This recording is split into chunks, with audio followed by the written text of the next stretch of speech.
hot yoga problems. Ow, I got them.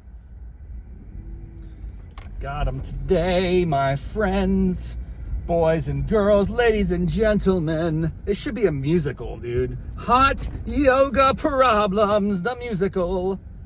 Ladies and gentlemen, boys and girls. Sorry, I almost ran into somebody here in the parking garage. That was my bad. I was not concentrating enough on the driving. Oh! As I emerge from the dungeon, the lair, the depths. Oh. Of this parking garage. I gotta tell you, friends, sessions don't get much better than that. I was unstoppable, unbreakable, unflappable. I was just on point. And I don't know why or what prompted that. I ate Jimmy John's last night. I'm trying to think, like, what did I do yesterday that could have led to such an exquisite performance this morning? Maybe it's because I didn't drink 5 IPAs before I went to bed and have, nachos to the face. I did have a regular size Jimmy John's classic Turkey Tom sub.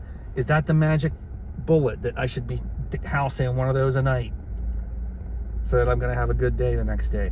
I don't know, man. I got decent sleep, but nothing out of the usual. So I don't know why some days I'm on top, some days I'm on the bottom. Oftentimes I'm lowly and terrible, but today I just felt really in command and control, dude. Especially during the sequence of playtime. So, for those who are a little less familiar with the yoga, and by the way, it varies from studio to studio, but the pattern here is for a Core Power 2 class, you got your Sun A, that's a warm-up. That's a very simple flow just to, wake up. It's 6 in the morning, dude. You just got to get some blood flowing. Then you got your Sun B. Is it S-U-N like the sun? Or is it sun? Son of a biatch, you know what I'm saying? I think it's sun, the sun. Like the sun's rising, so we're going to do that too. I don't know. Sun B, A, B. So B is the second sequence, and that's where it gets a little more intense.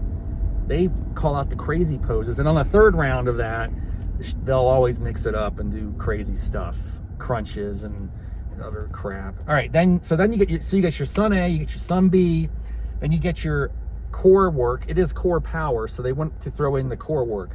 Usually it's 3 rounds of some sort of ab/core exercise. Today it was like crunches and dead bugs. Have you ever done a dead bug? Yeah. Stay away from the dead bugs, man. And then playtime. Now that's really radically different. Yogi to yogi. It's almost like freestyle. They take control. Typically, there's something that a yogi's been working on with that particular class at that particular time or that particular day for many, many weeks. And so there's some familiarity. I'm not always in the same class. I find myself gravitating towards more or less the same classes, but not always. Anyway, today I didn't know what to expect. I haven't been to a Friday morning class in a while. And it was playtime, and I crushed playtime like a little kid in a sandbox. I was doing playtime, and the playtime was crow to plank. Crow to plank. I'm just going to tell you right now, my crows are exquisite. It's funny because I can't do many poses of yoga with any level of confidence. But I can straight up, on the drop of a hat, if I'm like in a business meeting and the boss is like, yo, Raffety, hop into a crow. Yes, sir. Boom. And it would be golden, 10 out of 10. I mean, for me, not for the world. Am I actually good at the crow? No, I'm probably like 4 out of 10. But for me, it's like the best pose I got. It's one of the best in my whole array of tools. Just, God, I'm a crow killer. So crow, and then I can jump it back into a plank. Yeah.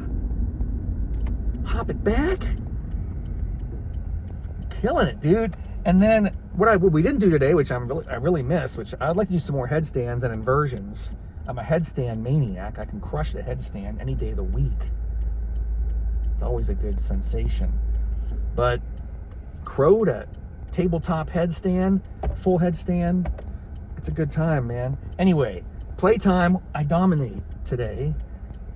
And then what did we do after playtime that I also dominated? Oh, balancing poses, standing poses. Did the dancer, did the tree. And I just was unflappable, man. I crushed it.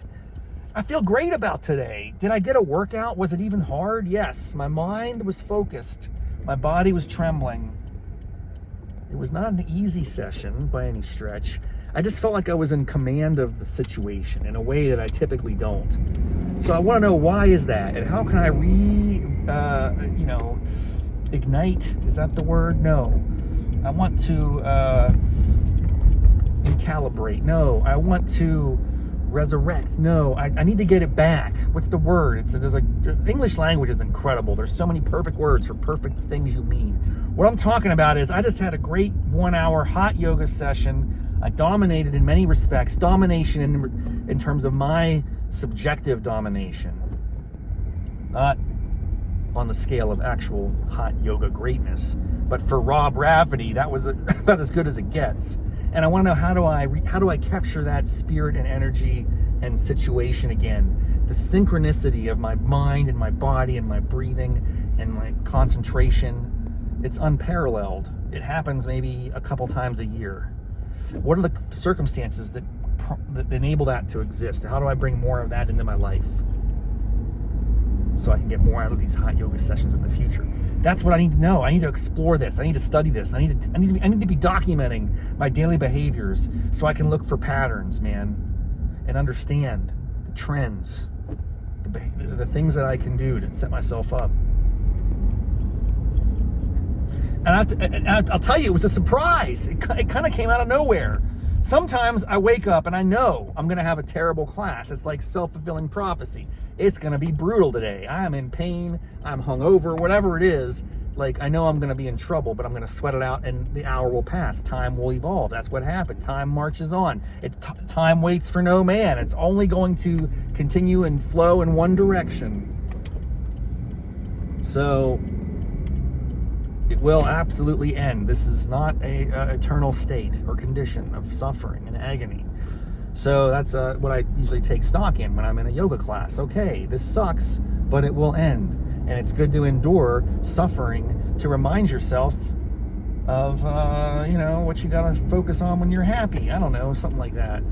Anyway, I didn't wake up today thinking I was going to crush. I didn't wake up today thinking this is going to be the best day of yoga all year. I didn't wake up today saying, dang, man, I'm ready to kick it in the nats. That's how I don't feel that way. But yet it happened. So I've got to understand why and how do I replicate that? I think that's the word I was looking for. Replicate. Replicate. Oh. I'm tired, but I'm energized. That's the contradiction, man. I'm smoking some ribs. I'm not really smoking, I'm grilling. I got a great little baby back rib rub. I gotta put that together. Oh, Jimmy John's coming back at you. Okay, it's time to say goodbye. Have a wonderful weekend. I'm heading back to West Virginia for a few days, assisting my father with some of his medical situations. I'll be giving some reports from the Mountain State, or I'll be collecting an inventory of content that I can then push out the following week, including a possible, what's it called? WhatsApp? No, it's called Whatnot. The Whatnot app. If you don't have it, check it out. It's online social selling. It's like QVC meets TikTok. And I have a channel, and I might be selling some used goods on there with my man Code H. Stay tuned. It's all to be determined. TBD, as the kids say. Until next time, namaste, mofos.